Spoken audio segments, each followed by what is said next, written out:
పక్కనేమో మీరు హనుమాన్, జై హనుమాన్ సినిమాలతో బిజీగా ఉంటూ ఇన్ని స్టోరీల్ని రాసేంత టైం మీకు ఎలా దొరుకుతుంది? ఇంకా ఎన్ని మైథలాజికల్ క్యారెక్టర్స్ ఉన్నాయి ఇన్ ప్రశాంత్ యూనివర్స్? అంటే నేను ఫస్ట్ సినిమా చేసే ముందే ఒక 33 కథలు రాసుకున్నానండి. Studio student.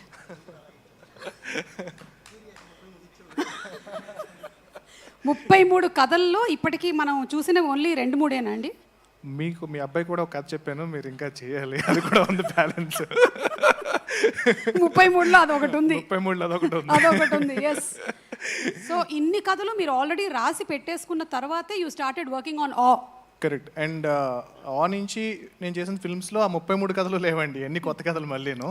ఓకే. సో అవి కాకుండా కూడా కంటిన్యూస్గా I like to right stories, like you know if given a chance direction మానేసి కథలు రాసుకోవడం అనేది ఐ వుడ్ ప్రిఫర్. అంటే ఇప్పుడు అర్జున్ లాంటి డైరెక్టర్స్ అందరూ మూవీస్ చేస్తూ ఉంటే కనుక ప్రాబ్లీ బోయపాటి గారు కూడా కథ కావాలంటే నేను I would like to give my story. 29 కథలు ఉన్నాయండి, ఇంకా 29 స్టోరీస్ ఉన్నాయి. So I like and I love writing.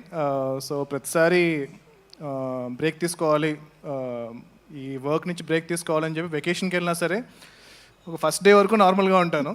Second day నా పక్కన ఎవరుంటే అది ఇప్పుడు ఇలాగ ఓపెన్ చేస్తే ఎలా ఉంటుందని స్టార్ట్ అయిపోతుంది అనమాట.